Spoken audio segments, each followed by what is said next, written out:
Hello. Oh, right, that's better. Hello. My name's Jess Cleverley. I'm creative director at Wildseed Studios, which is a UK-based IP incubator. And on behalf of MIPJunior, I'd like to welcome you to this keynote session titled, Where Will Your Next Partnership Take You?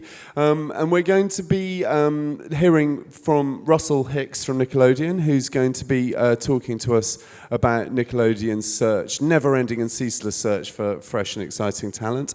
And then we're going to be diving into a case study, which is how did the video game based around the Rabbids characters and the evolution of that turn into the fantastic television series that it did. And I'm joined on stage by Tiphaine de Raguenel, who is the Director of Children and Youth Activities for France Télévisions. Next to him is Jean-Julien Baronnet, who is the CEO of Ubisoft Motion Pictures in France. And last but very much not least, we have Russell Hicks, who's the President of Content Development and Production for Nickelodeon US. And Russell, do tell us all about Nickelodeon's creative processes, and then we'll move on to the panel. Thank you. Hello, my God. You know it's a TV conference, and there's a 3-minute commercial pod before the panel here. It's crazy. This is the first time I've been to MIP. Now I know why Jules never told me about it. It's fantastic.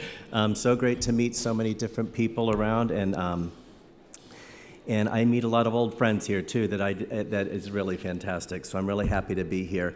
My name is Russell Hicks. I'm the President of Content Production and Development.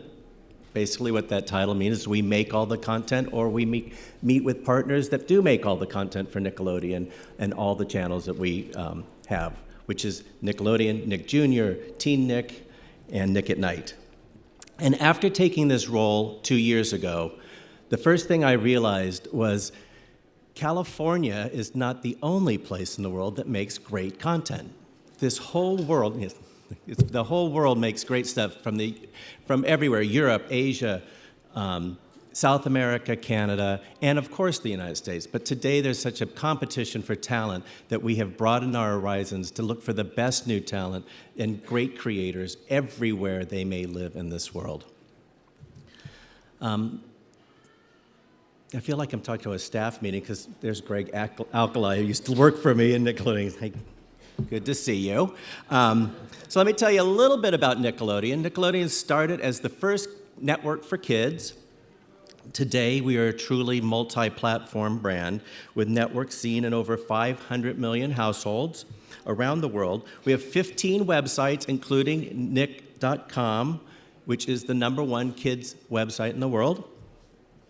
The award-winning Nick app, soon to be joined by the Nick Jr. app, which will take Nick Jr.'s interactivity to its next level, and a portfolio of over 50 or 60, up to 60, gaming apps, 7 of them in the top 10 titles.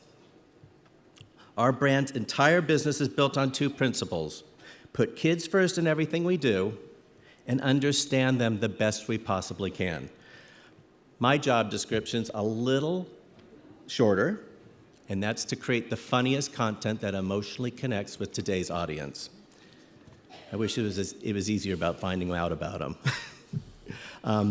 Here's some of the great and funny hits that make Nickelodeon #1 today, with including some of our brand new shows that are coming soon, like Pig Goat Banana Cricket, Bad Seeds, and Bella and the Bulldogs.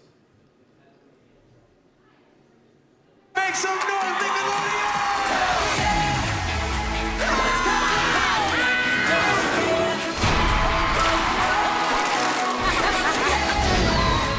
I did not see that coming!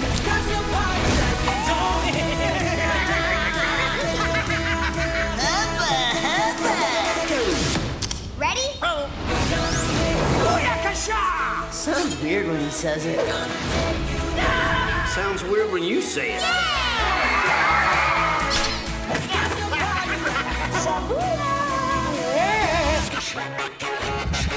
It's happening! Feels good. Slam strong! Let's go! Perfect! Boom! And we're good. Very good. Hooray! I am the last Sandy. She put a spell on me. It's going to be dynamite!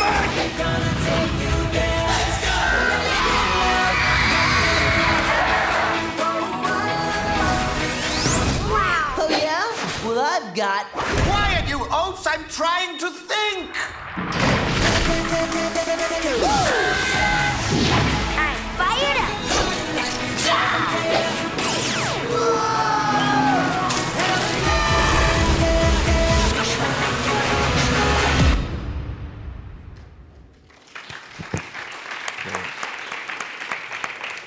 The first step in making great content for kids is to know who these kids really are. And we do research every day with our audience, and for them, we know that funny is everything. 74% of kids describe themselves as funny. Now that's a lot of funny kids. And they rank laughter more important than family vacations, family meals, and holidays. They also love technology. This is the first truly digital generation. They seamlessly travel back and forth across multiple digital experiences, and they expect new and original content everywhere they go. The oldest members of this generation are only 9 years old. And what we've already learned about them has really energized our company, and we are finding new ways to serve them on every platform they use and to fuel our business. In 12 months, we've taken over 1,000 pitches, and we've made more than 30 pilots, and we've greenlit more than a dozen series. We've done that by opening the aperture to find the most and exceptional talent in this world. And we've implemented a number of innovations that have got us there. First, we have a university outreach program, an internship program. We reach deep into the schools to allow the graduates of every college that we know that teaches animation or film, has a film school, that they have a first place to work, they should work for Nickelodeon. And the great thing about that is this generation grew up on Nickelodeon and they are ready to create for Nickelodeon. It's a very exciting time. We also have our very own global writers and artists programs. The latter provides hands-on production experience and allows the candidates we bring in, they come into the studio, they work with our animation studio and our live action studio right alongside the creators in the writer's room and with all the artists and storyboard artists as they learn how production is done and the way to create for kids television. This has been so successful that many of our participants have moved on and created. In fact, Bella and the Bulldogs was created from 2 of our Writers Fellows just this year. They pitched it in a year ago, and they had been just working on Haunted Hathaways, and 3 years ago they were in the fellowship program, so it's a great program. We also have a mentorship program, which brings in first-time creative talent, and we partner them with experienced talent like Steve Hillenberg or Chris and Will, who worked on Pete and Pete, and they basically mentor this new creative talent in helping them create for us today. And we are creating content for every platform.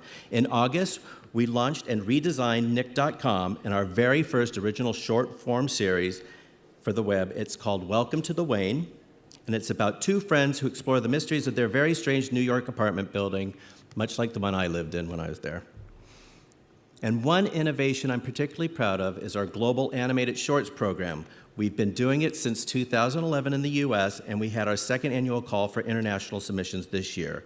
We choose a minimum of 10 pitches for big kids and preschool out of thousands that come in.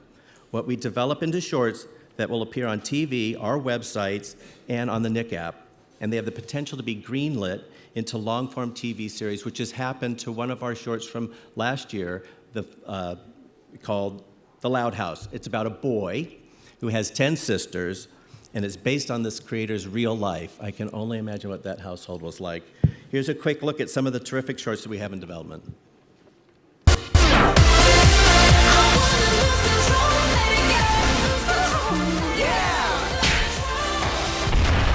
I do know things! I learned how to make pasta! Surviving in a big family can be challenging. Smell my new flower! Ha!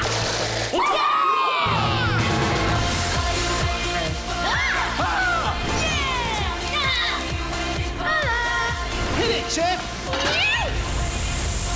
Yeah! What was that, sweetie? Ow, ow,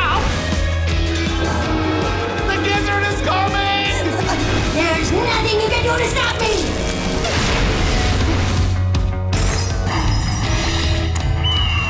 What? I've got you now, Burger Girl. You did it!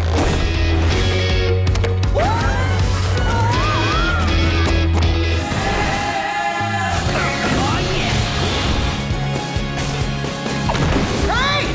Captain Whiskers! Come here, boy! Hey, free roller skates.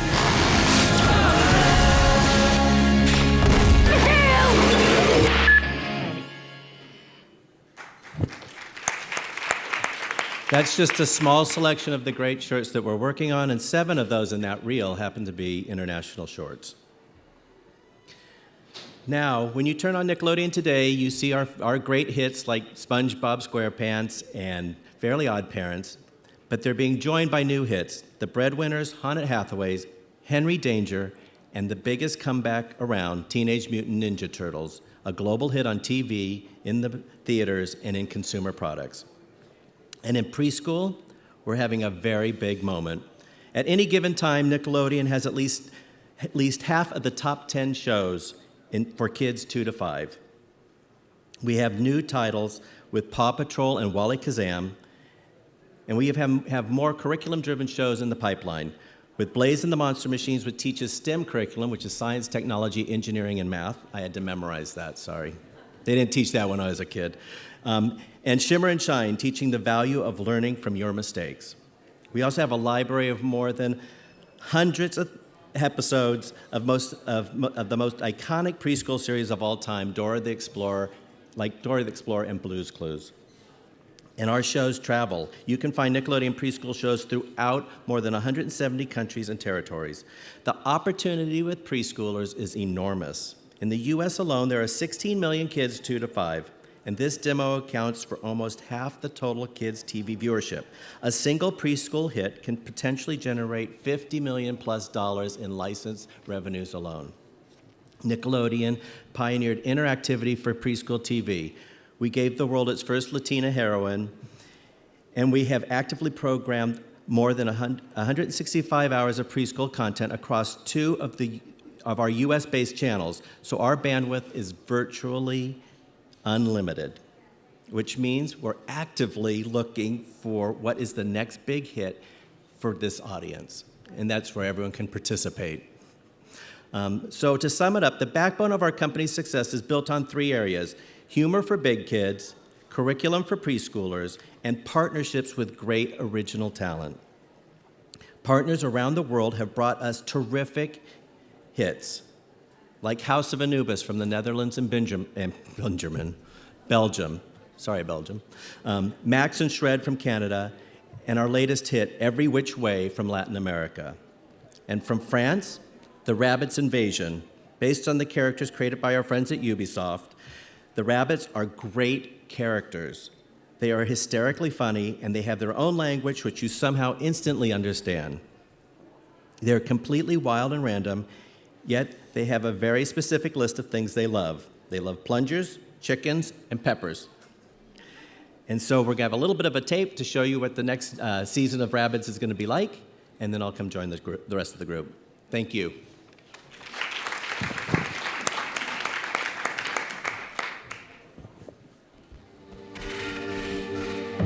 For centuries, they've been among us.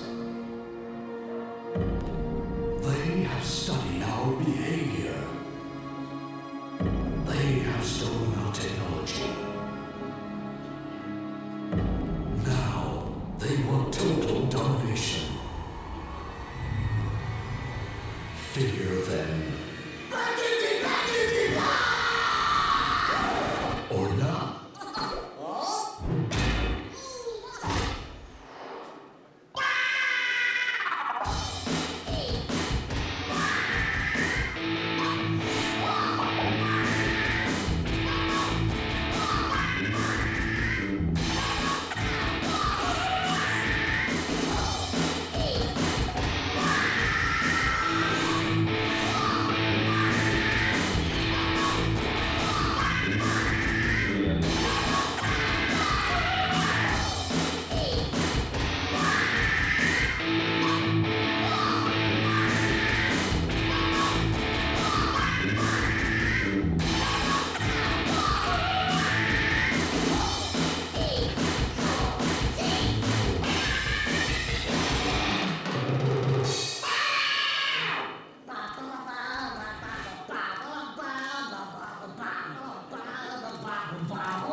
I think we should just watch that, don't you? I don't think we really need to hear anyone talking anymore. Okay, well, listen, before we get into it, maybe you guys could just set up sort of how, where you fit in the world. I mean, obviously, most of the people will know, but I think it's useful for those that don't. So, Tiphaine, tell us what you do and how you fit into this project. Okay. Is that mic working?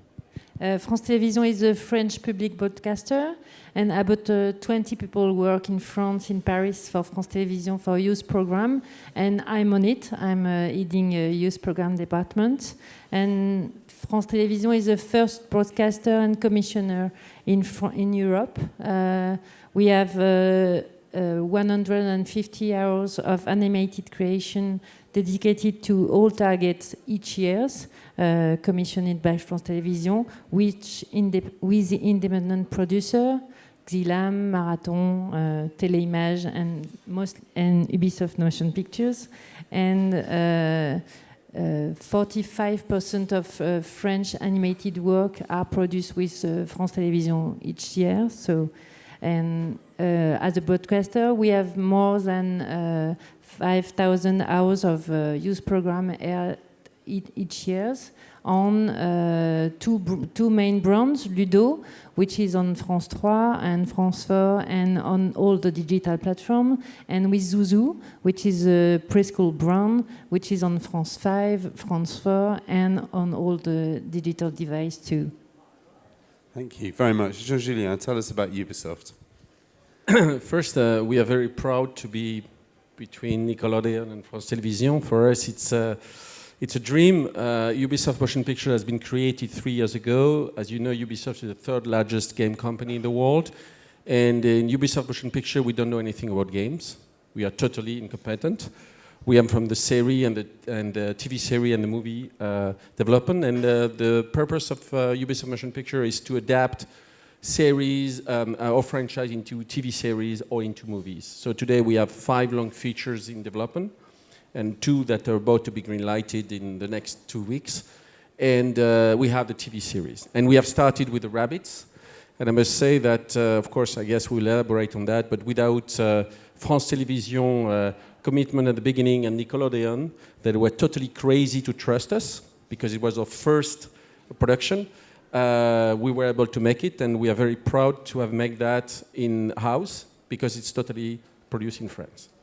And did you have something you wanted to show from Ubisoft, or have we seen the tape now? No. The most important are the Rabbids. Okay, very good. Okay, great.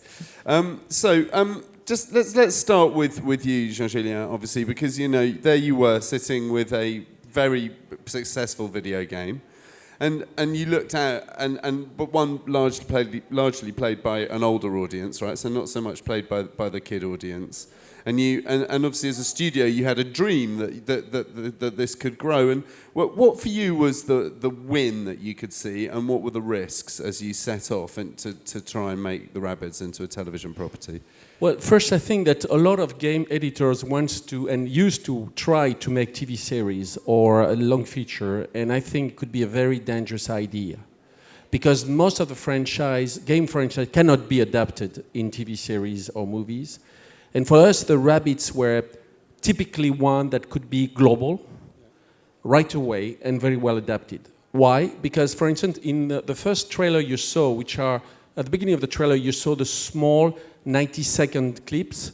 They were just for the game promotion. It was viral marketing. And everybody, you could be American, you could be Chinese, you could be French, you understand and you love. Yeah. And it was, the Rabbids are their own language, and their body, their behavior is so funny that for us it was obvious it should be a TV series. Now, our challenge is that the Rabbids were very well known in France, but for instance not known in the US. And we did a big bet, which was, and a lot of people told me that it was totally insane, to try to work together, Nickelodeon and France Télévisions, in a series in the middle with Ubisoft, which was a French publisher. They say, you're crazy. Nobody believed it was possible.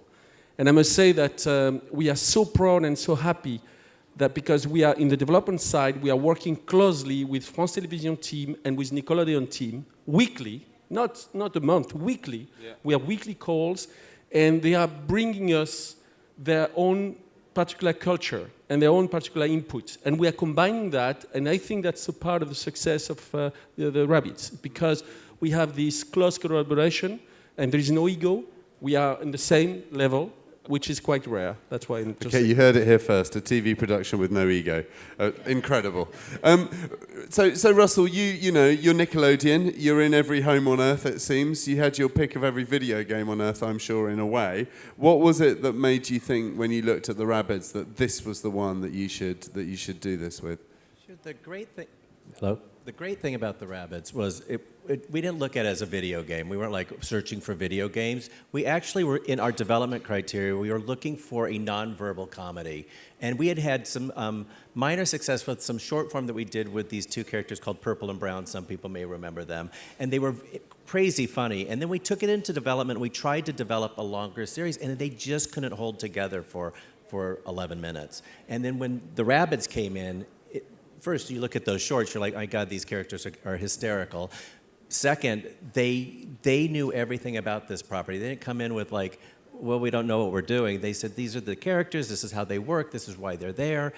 And we'd ask questions, do they like this? No, they don't like that, they like this. They would never do that. And they knew so much who these people, these kids, these Rabbids were, that they acted as what we like to be, as a creator-driven company. They were the creators of this great property. And so it fit exactly at a time when we were searching for this type of a piece of this project. But I'm right in saying also that the game, I mean, as Jean-Julien said, the game wasn't particularly well known in the States and wasn't particularly played by your demo either as the core demo. So this was a play not based on an opportunistic marketing hookup. This was actually based on a creative opportunity. And we tend to judge I mean, we judge everything through a creative lens. We're not, it's, you know, something could be the most popular thing, but it doesn't make great television. Yeah. And what we look for is things that make great television. Yeah. And are great, you know, could be great characters that can live on. Like this could have started as a TV show and gone into a game. It's still been and it could have started as a movie and gone into television. Yeah, absolutely. They're just great characters. Yeah. So Tiphaine, there you are, sitting, you know, presiding over, in many ways, the French creative community, particularly for kids. And you've got a massive games company who obviously, you know, like all great companies, think they know everything. I mean, how did you sort of go about brokering that sort of transition? And obviously, I think this audience will be made up of a mixture of broadcasters, producers, creators. And one of the questions I'm sure everyone is asking is, well, how do we make partnerships like that possible where we're from? So where did it begin for you as a local broadcaster? It began with a local producer of games, so it was very important for us to work with Ubisoft because they are French. Sometimes we can think they are American, but they are not. And this was the first thing.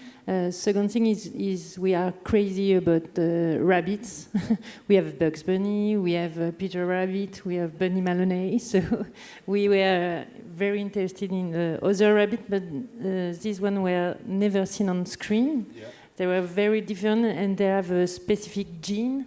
A DNA, very specific, and that's the thing which is very important with rabbits. They can keep their DNA in the series, and our main challenge in writing this series was to keep this DNA, keep this silly humor they have, and keep them as 3-year-old kids. They always act as 3-year-old kids.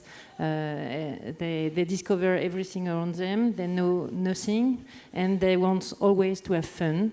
So our main challenge was to keep this DNA, and we work together in this direction, and we agree since the beginning to work to keep this DNA, and Ubisoft was agreed. It was the deal from the beginning. We're okay to work on that, and we all around the table wants to keep that very clear for kids' audience.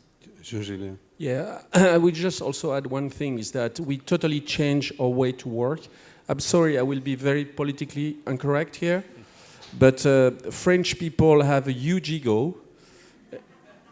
You know that. That's just not true, I tell you. And French writers have a huge ego also. Oh, ridiculous, yeah. And because the Rabbids are crazy and changing the rule of the games, we tried to change the rule of the game. So what we did, is we were very much inspired by what was done in the US, and we create from the very beginning a task force of writers, but it was not only writers' rooms. We had from the beginning, writers, directors, and storyboarders working all together at the pitch level. And from the pitch to the final delivery, we have this pool of people working together and challenging each other.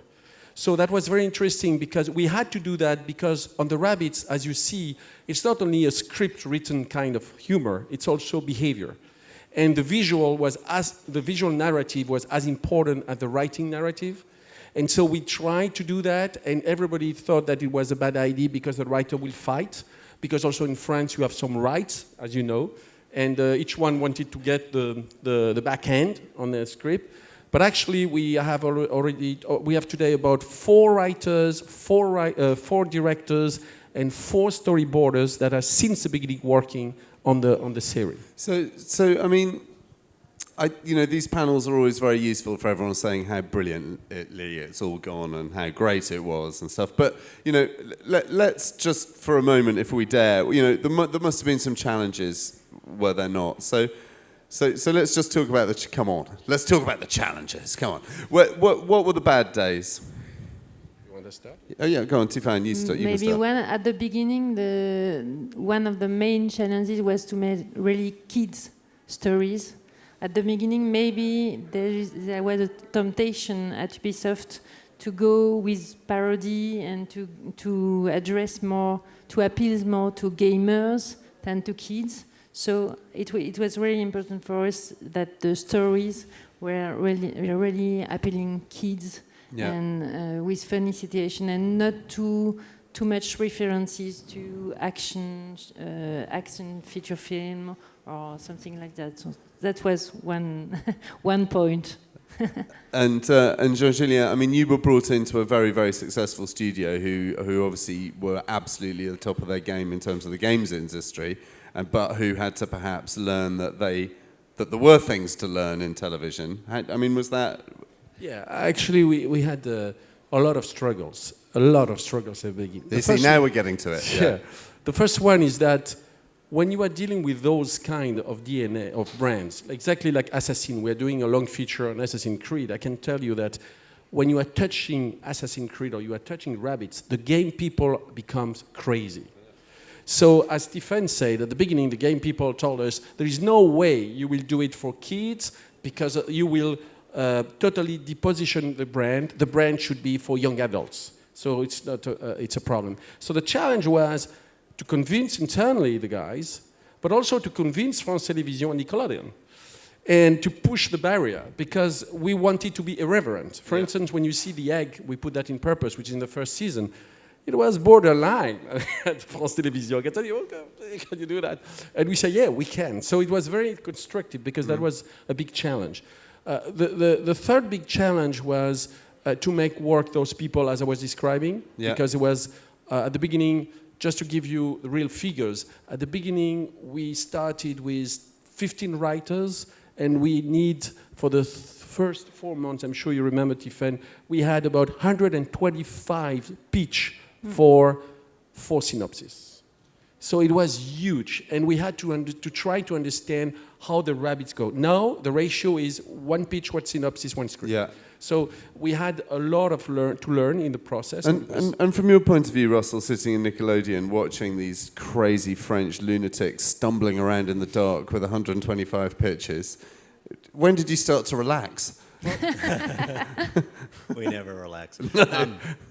The great thing is that they wanted to partner with us. And the other good thing is they came early into the process. They came with the idea. They didn't come in with it already fully baked. So we were able to influence from the very beginning. And our point of view is we always act like as shepherds to the flock. We don't want our sheep to fall off the edge, but we're not going to tell them what to do every day. And we were just trying to guide them along the way and learn from what we've already learned from the 20 years we've been making kids animation and what we know will work for our audience. Again, using our research and also, you know, there's things that the only place that I thought we had a little bit of a rub is things that work in that would not work in America due to, you know, we have sensitivities about guns and we have you know, I remember one episode they had someone wielding some guns and we're like, yeah, that ain't gonna work anymore. We just had like a, you know, poor high school shot up. So that's the type of stuff that we bring to the table for them. But they were a fantastic partner. They never once said, well, it's ours and forget about it. They really partnered and listened and tried to take in the comments we gave them and make them their own and create to that. And it's I mean, again, I just want to congratulate them. They brought some visual gags I have never seen in my life. When that egg goes back up the chicken, you're just sitting there, you can't not laugh. That's like you've while never your seen eyes that. water, Right. the laughter comes. And I mean, obviously, I guess the common perception would be it was all about the games guys learning about storytelling, right? That would be the sort of way you would characterize a relationship like this. But I'm guessing that some learning went the other way as well in terms of, for example, the visual humor. Do you think that Nickelodeon as an organization learnt things from working with a game studio like Ubisoft? Or, I mean, in terms of, because obviously if it's a two-way cultural exchange, then everyone's winning, right? Well, I think we learned the great lesson that great creative is everywhere. The examples I gave in my speech, but this is a really one that really cut through, is that there is a community of animation that is beyond the LA basin, and that we needed to get involved with it and get there and work with people like Ubisoft and people who are really passionate about this art form and find the great next creators. Yeah, and let's just talk about the wins for everybody. I mean, what Tiphaine at France TV? I mean, you've obviously had some really great wins with these sort of game TV crossovers. But what for you do you think has been the biggest win about working on the Rabbids and the way it's gone down with your audiences? I think one of the biggest wins was to work with really a team of writers. The head was Jean-Louis Capron, but everybody was very involved, and even the producer, because Jean-Julien and Didier Lupfer were at the very beginning of the project, and they were at each moment of the writing, the direction. They were here, and they were very present. And maybe the other learning is that regarding the launch of the program, we have been supported by a very integrated company with a lot of marketing assets. So I think from France Télévisions point of view, it was a great learning to work with them. And maybe we will work on interactivity and interaction with them. So we have not finished with learning.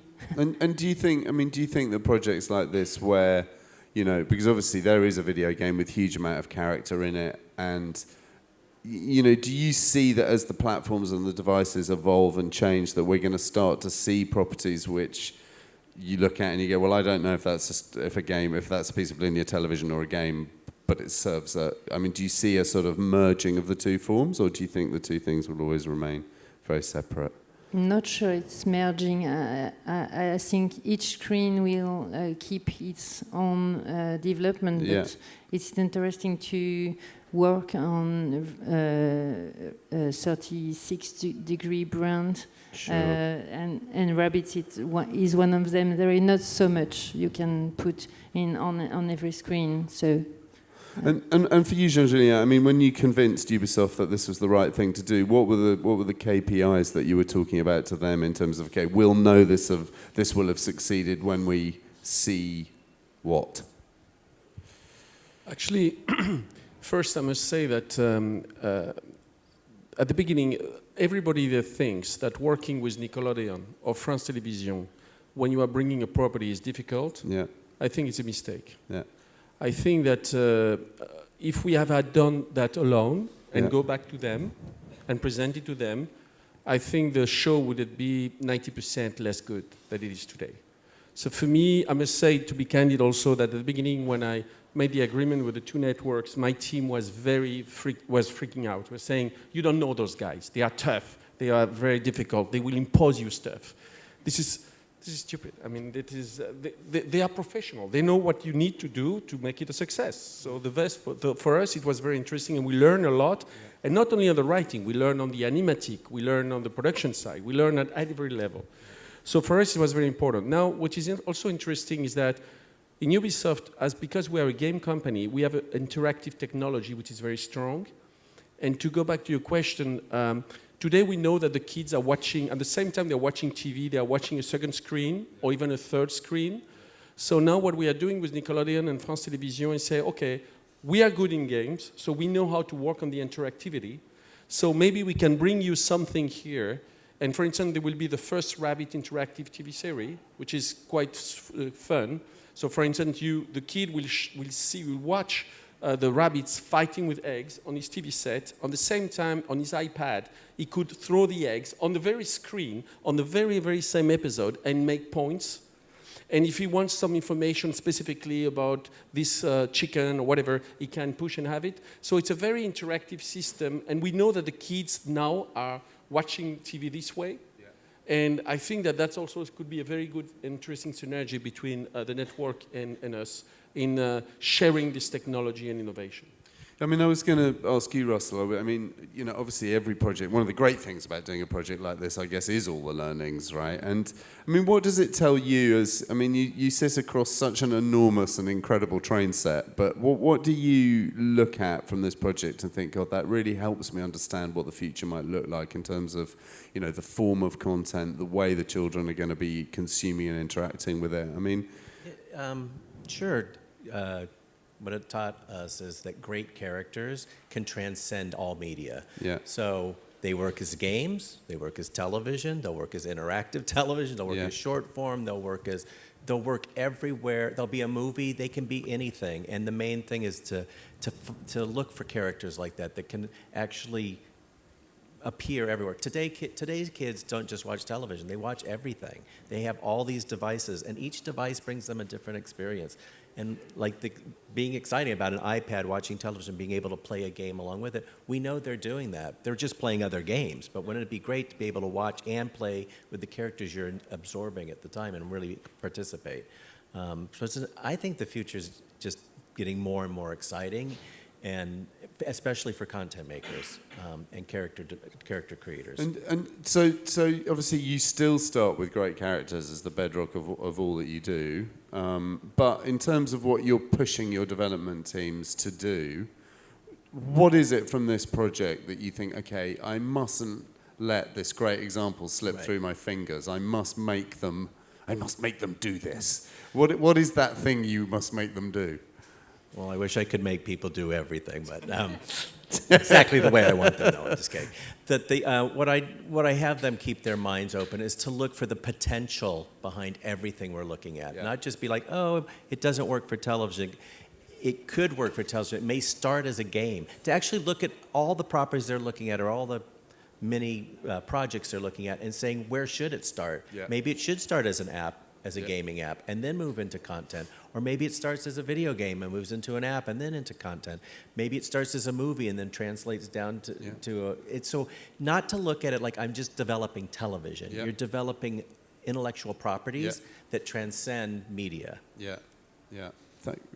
Great. I sort of wish I was working on your team back in the day, because I feel like these are all the things we were trying to convince the people above us to believe in. So Tiphaine, you know, if you were going to give one piece of advice to, you know, let's say, I'm sure there are some other broadcasters out there writing notes surreptitiously, but if you were going to talk to people about how they would get these sorts of collaborations going in their own territories, where would you suggest they start?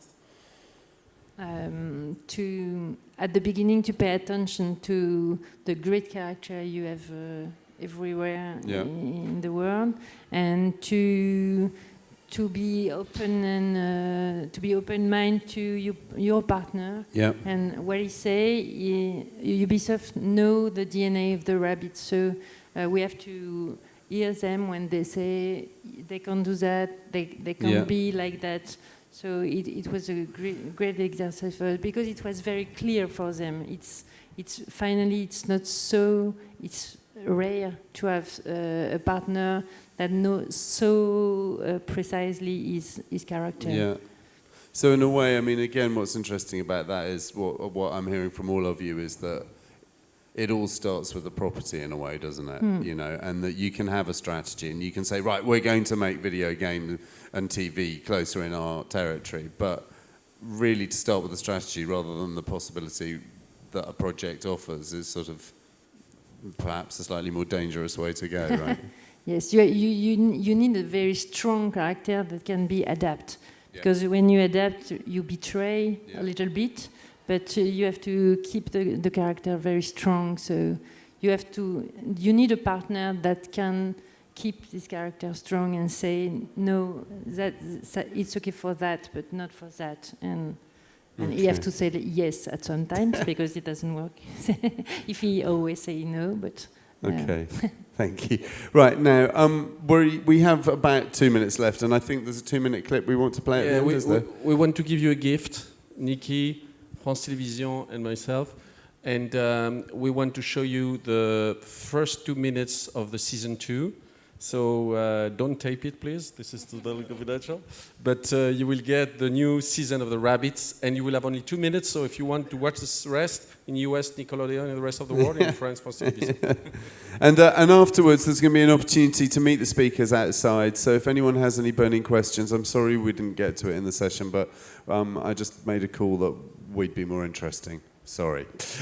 So, clip first, and then after the clip, the guys will be out there, and I'm sure happy to answer any questions you've got. So, thank you all very much indeed. I'm sure everyone found it as interesting as I did. And let's have 2 minutes of the next season, shall we?